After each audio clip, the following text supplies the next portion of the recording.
So let's stand up together, let's fight for our rights, and let's make sure that every child gets quality education. Primeiro, ouvir a criança. Primeiro, ouvir o jovem. Valorizar mais o superior interesse da criança. Portugal continua obrigado a assegurar a todas as suas crianças o cumprimento dos seus direitos, a realização das suas expectativas. O meu projeto de vida são as crianças e o Instituto da Criança. No entanto, ainda há milhões de crianças que sofrem com a guerra, a pobreza, a discriminação e a doença. Para cada criança, todos os direitos. Olá, eu sou o Bruno Barros e bem-vindos ao primeiro episódio do Artigo 3º, um podcast exclusivo do Instituto de Apoio à Criança. Hoje connosco o Dr. Manuel Coutinho, o mais recente presidente do Instituto de Apoio à Criança. Obrigado por ter aceito o convite, é uma honra tê-lo aqui. E eu começava quase por falar de uma parte histórica do IAC, esta história de 40 anos, mais de 40 anos de IAC, os direitos da criança como prioridade máxima e única. Refere na sua primeira mensagem, como presidente, que não imagina a sociedade portuguesa sem o empenho de todo o IAC. Duas coisas. Uma, se isso é bom sinal ou mau sinal, e o que é que seria da sociedade portuguesa se o IAC não existisse? Ora viva! É um gosto estar aqui hoje no primeiro podcast do Instituto de Apoio à Criança. É, para nós, uma maravilha, é magnífico podermos cada vez mais divulgar os direitos da criança através das novas tecnologias, através da rádio, através da imagem, através do som. É bom podermos conversar, é bom podermos passar ideias. E este podcast é pensado para passar ideias. É importante nós chegarmos cada vez mais próximo dos outros. É importante nós passarmos a mensagem. É importante nós percebermos que não somos donos da informação nem do conhecimento. A informação e o conhecimento existe claramente para ser partilhado. Assim, dou-lhe os parabéns, Dr. Bruno, por estar aqui. Muito obrigado. A fazer este podcast. Eu sei que é psicólogo, eu sei que é formador, eu sei que tem muitas qualidades também humanas, mas também sei que tem, chamemos-lhe assim, o bichinho da rádio. E foi por ter o bichinho da rádio que o Instituto de Apoio à Criança o desafia para este propósito. Para o propósito, pelo menos 2 vezes por mês, temos no ar um podcast com informação. A pergunta que me fez, e é uma pergunta inteligente, vindo de si, não seria certamente outra pergunta, é perceber qual o papel do IAC, não só ao longo destes 40 anos, mas esta reflexão que faz e que me faz fazer, passo o termo, que é como é que eu imaginaria um mundo, uma sociedade, Portugal, sem o Instituto de Apoio à Criança. O Instituto, como sabe e disse bem, começou em 1983, mais propriamente no dia 14 de março de 1983, que surge um bocadinho no âmbito do Dia Internacional, do Ano Internacional da Criança, com o propósito de olhar para a criança com um foco especial. E esse foco especial foi claramente conseguido quando a criança passou a ser aquilo que nós hoje todos chamamos um sujeito de direitos. A criança não é um objeto de direito, é um sujeito de direitos, tem direitos próprios. E esses direitos próprios têm sido agarrados pelo Instituto da Criança de uma forma magnífica, diria eu, de uma forma fabulosa. Ou seja, o Instituto não trabalha situações pontuais, trabalha todas as situações relacionadas com crianças e jovens. E isso é muito importante, porque quando o Instituto aparece, os direitos da criança não eram falados. Não se falava nunca nesta grande preocupação que era a criança como um ser autónomo. A criança era vista como um adulto em miniatura. A criança não tinha direitos. por exemplo, a criança tinha que fazer aquilo que os adultos entendiam que ela deveria fazer. Até se dizia, a conversa já chegou aí, quando a criança queria dizer alguma coisa. Hoje não, hoje temos o direito à participação. Como é que era aquela expressão, bate a bola baixinho, não é? Que o guarda-redes era, não é? Que o guarda-redes é não, Exatamente, já não lembro do havia provérbio. muitas expressões desse género, até a formiga tem catarro. Exatamente. Dizia-se muitas vezes, e hoje não. Hoje olhamos para a criança como um ser autónomo, um ser individual e que está claramente em desenvolvimento. E isso é muito importante. E o Instituto tem feito toda esta caminhada. Nós, se não existisse o Instituto de Apoio à Criança, com este seu trabalho diário, vivíamos numa sociedade mais pobre, menos digna. Vivíamos numa sociedade mais desrespeitadora. Vivíamos numa sociedade mais ingrata para as crianças. Vivíamos numa sociedade menos humanizada. Vivíamos numa sociedade em que as leis não eram tão bem explicadas às pessoas. Vivíamos numa sociedade em que os maus tratos continuavam eventualmente a ser permitidos. Vivíamos numa sociedade em que não se falava tanto na importância do brincar. Vivíamos numa sociedade em que os hospitais, se calhar, não estariam ainda tão humanizados, que os serviços de atendimento às crianças não estavam certamente tão humanizados. Vivíamos numa sociedade em que o bullying teria certamente mais expressão. Vivíamos numa sociedade em que a mediação escolar tinha claramente menos expressão. Vivíamos numa sociedade em que prevenir o abandono, o absentismo e a violência escolar não estaria certamente na ordem do dia. Podia estabelecer aqui uma espécie de analogia com o pós-25 de Abril e o antes do 25 de Abril. O IAC poderia ser um antes do IAC e um depois do IAC. Parece-me a mim que antes do IAC eram, imaginemos uma sociedade de crianças abandonadas e o pós-IAC é uma sociedade de crianças apoiadas. Um pouco... O Instituto chama-se Instituto de Apoio à Criança. Não diria tanto que elas estivessem abandonadas, não estariam, era na ordem do dia. O foco não estava sobre elas.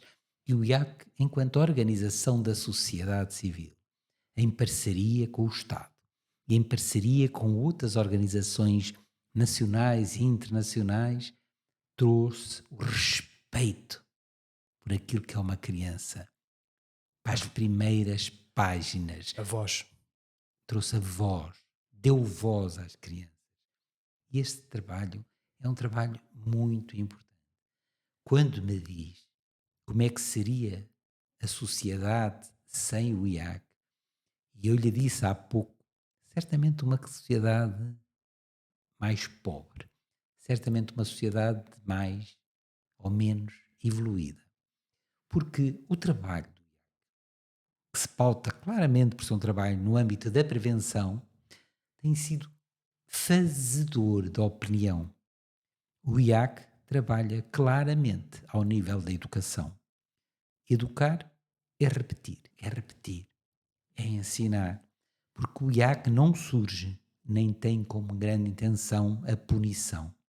Tem como grande propósito educar, formar, tentar inserir as pessoas na comunidade, tentar perceber quais são as melhores práticas, como é que se educa, o que é o processo de desenvolvimento, como é que se vincula, como é que as organizações podem responder melhor à causa da criança, como é que o ensino se pode ajustar, como é que as leis se podem modificar, como é que os tribunais podem melhor julgar, como é que as escolas podem melhor ensinar e como é que cada cidadão individualmente pode melhor pensar. Como é que se pode refletir sobre a causa da criança? E isto é muitíssimo importante pensar em voz alta. E é isto, tem sido claramente, ao longo destas 4 décadas e mais um bocadinho, de existência do Instituto de Apoio à Criança, mudar mentalidades, tornar o processo de crescimento mais eficaz, tornar um mundo para as crianças um mundo mais sereno, um mundo mais tranquilo. E explicar claramente que os adultos já foram crianças, mas que as crianças nunca foram adultos. Então as crianças têm as suas dificuldades, têm os seus medos, têm os seus receios. As crianças precisam de crescer com afeto, com serenidade, com tranquilidade. Quando olhamos, por exemplo, uma criança que não aprende, por qualquer motivo, devemos pensar que basicamente há dois motivos porque não aprendem. Ou porque estão tristes, ou porque estão com medo. E então vamos olhar para perceber porque ela está triste ou porque é que ela está com medo. E é aqui que o Instituto vai ao longo do tempo pondo o foco. Antigamente não era assim. Quando a criança não aprendia, era punida por não aprender. Era segregada por não aprender. E não pode ser assim. O IAC deve dar as ferramentas, deve fazer com que deem as ferramentas para que as crianças tenham um desenvolvimento bom. Deve apostar claramente na parte relacional. Por isso é que eu há pouco lhe dizia que as crianças têm direito a uma família, seja biológica, seja uma família de acolhimento. A criança precisa ter uma família que a acolha. Tudo depende dos braços que se estendem à criança. E os braços que se estendem à criança são certamente a diferença que faz a diferença. E se outra coisa assim não fosse, o Instituto de Apoio à Criança, ao longo destes 40 anos, o Instituto de Apoio à Criança é para a sociedade portuguesa e para as nossas crianças os braços que se estendem à criança no sentido de amparar, apoiar e lhe dar a possibilidade de ao longo da vida se ir autonomizando. Porque quanto mais autonomia nós conseguirmos que a criança vá adquirindo ao longo do seu desenvolvimento, mais saudável será esse adulto. E então nós trabalhamos ao nível da criança, ao nível da família, ao nível da relação da criança com a da família e da família com a criança. É este um trabalho cirúrgico, o trabalho que nós fazemos no consultório social, nas comunidades, fazemos através das equipas de rua, fazemos através das equipas da humanização, das equipas do brincar, através de todas as áreas com quem nós trabalhamos no território nacional. Mas não ficamos com o conhecimento, doutor. Nós partilhamos o conhecimento. E a partilha do conhecimento é uma dádiva. É magnífico nós podemos ter o conhecimento. Então damos formação. Damos formação para que os outros possam ir fazendo também a nossa caminhada. Porque o IAC não está sozinho. O IAC é aparentemente o Instituto de Apoio à Criança. Mas o IAC é um conjunto de pessoas que pensa como o IAC, que junta a voz ao Instituto da Criança. Hoje, as pessoas já não toleram ver que uma criança não é respeitada nos seus direitos. Isso hoje já não é permitido. Antigamente dizia-se quem dá o pão dá a educação. Hoje não. Hoje os direitos da criança consagrados são uma realidade. Não há nenhum político, nenhum partido político que não apoie o Instituto de Apoio à Criança. Nenhum.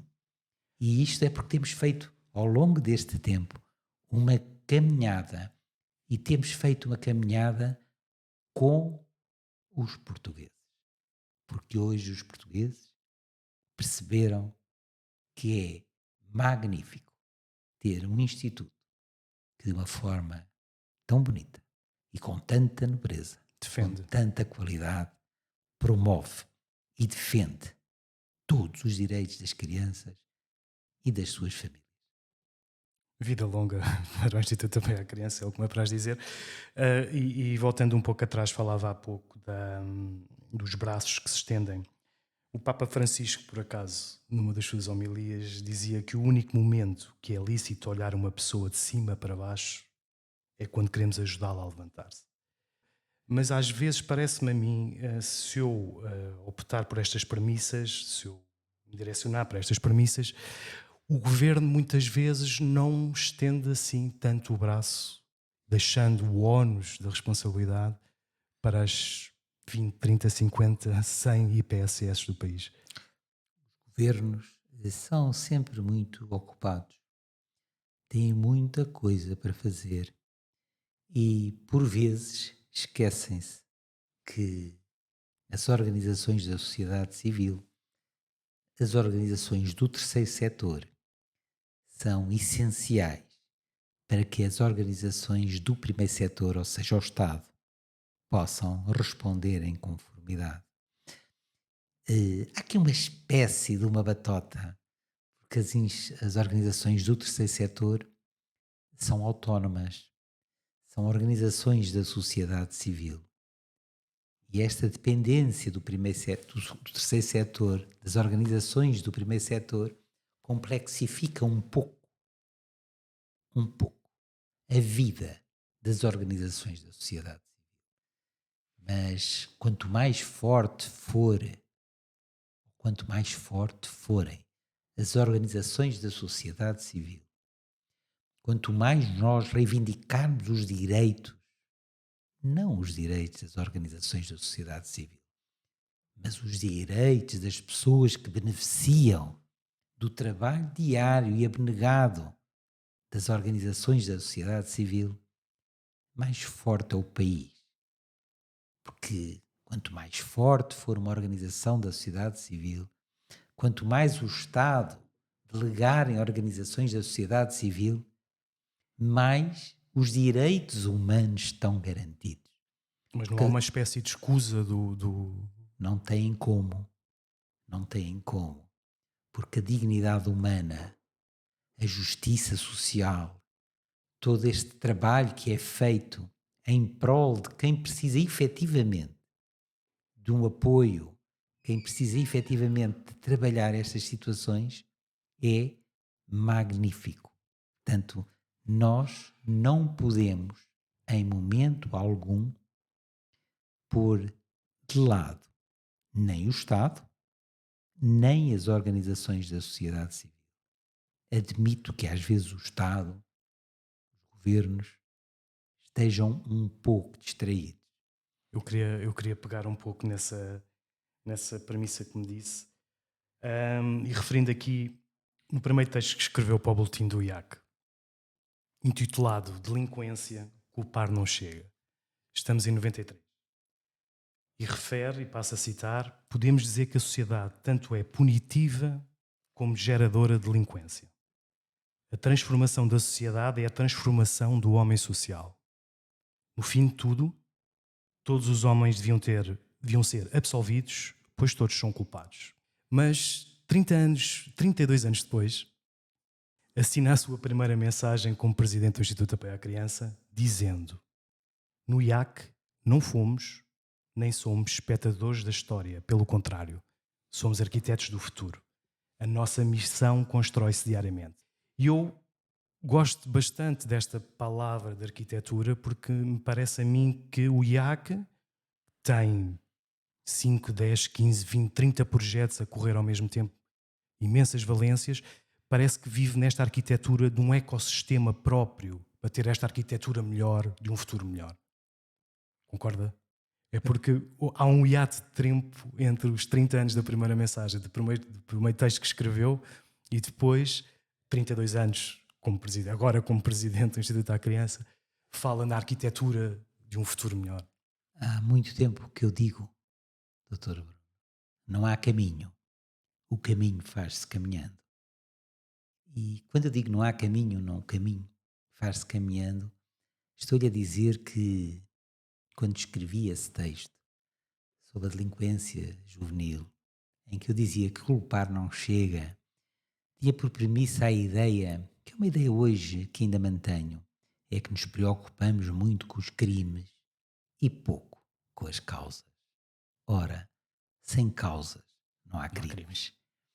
E então é baseado nas causas que eu acho que nós devemos começar por trabalhar.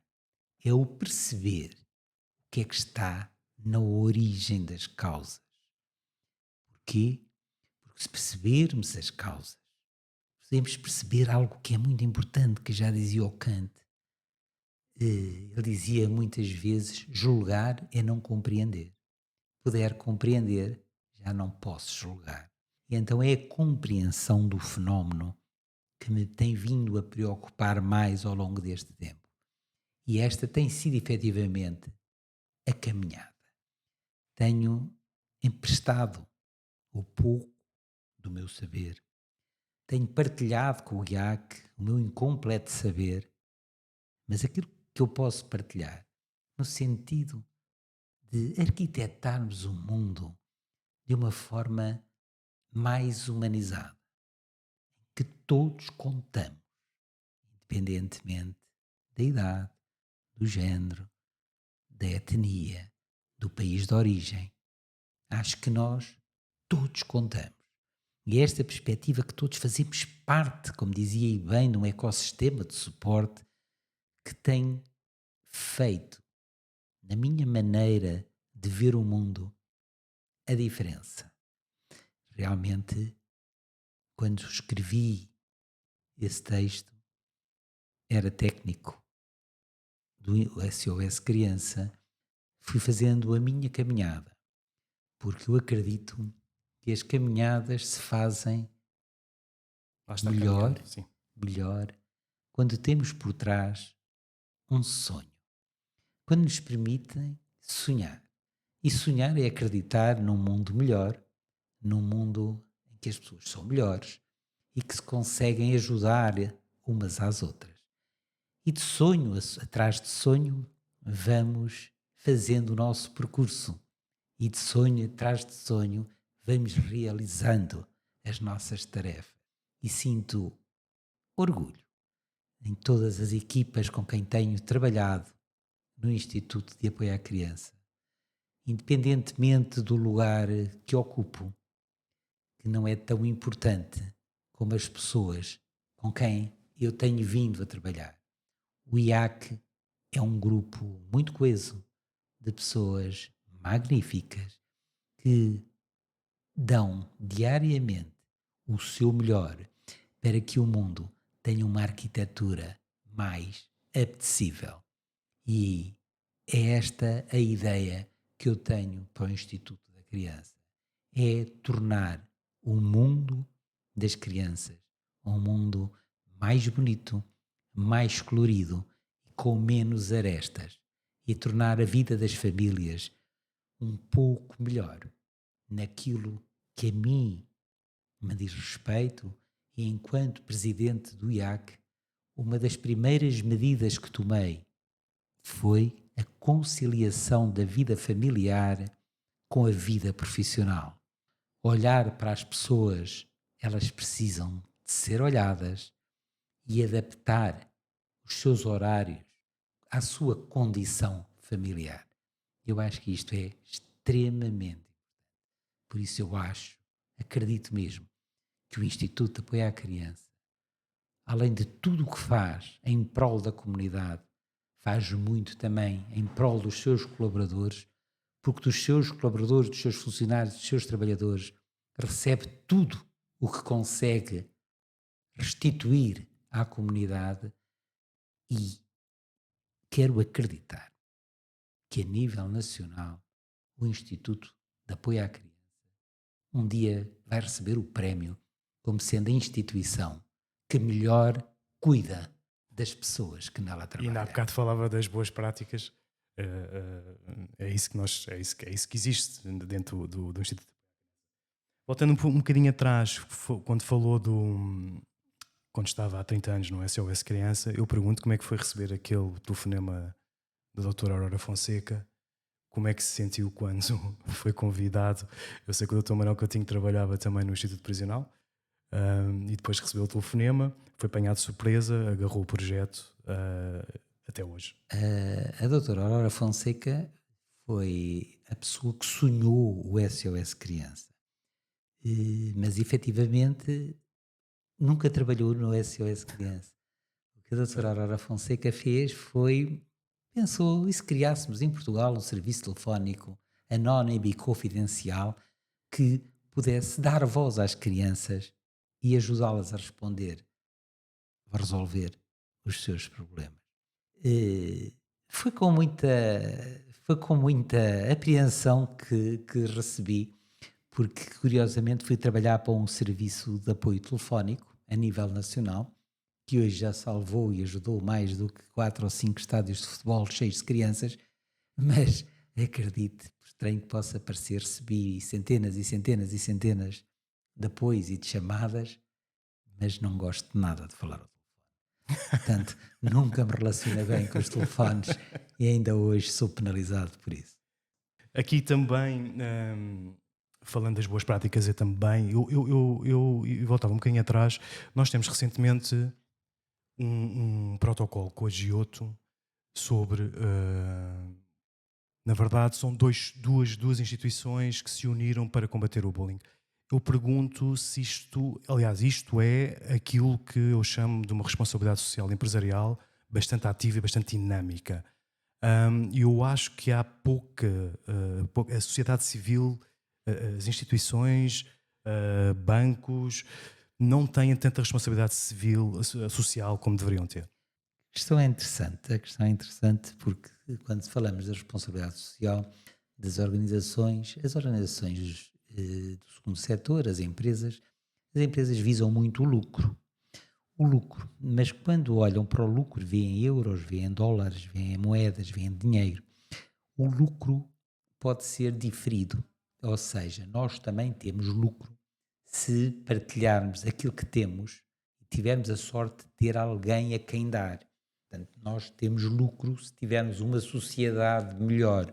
O que é que interessa? Uma pessoa tenha uma grande conta bancária, mas que depois não possa sair à rua porque a sociedade está em desarmonia, que a violência está muito aumentada. Portanto, se calhar é melhor ter uma conta bancária um bocadinho menos grandiosa e poder partilhar com organizações que as vão fazer também lucrar de outra maneira. É que o lucro não é só dinheiro. Claro, claro. Nós vivemos numa sociedade pacificada, com indivíduos educados, formados, com respeito uns pelos outros. Isto é uma forma também de nós vivermos mais em paz, vivemos de uma forma mais tranquila. Uma espécie de um lucro amoroso, Por exemplo, lucro emocional. Há bocado só estou a falar de uma questão que eu acho que é interessante e falou-me do Santo Padre quando disse nós, a única altura que devemos olhar a outra pessoa de cima para baixo é quando a ajudamos a levantar. Mas foi o mesmo Papa Francisco que disse que o que sobra na nossa mesa falta na mesa dos outros. E é isso que nós às vezes temos de pensar. É que a forma como podemos redistribuir um bocadinho daquilo que temos... Da riqueza, claro. Na nossa riqueza em dinheiro, pode ser partilhada com os outros para humanizar a sociedade e vivermos todos de uma forma mais equilibrada, vivemos todos mais em harmonia. Eu acho que isto também é muitíssimo importante.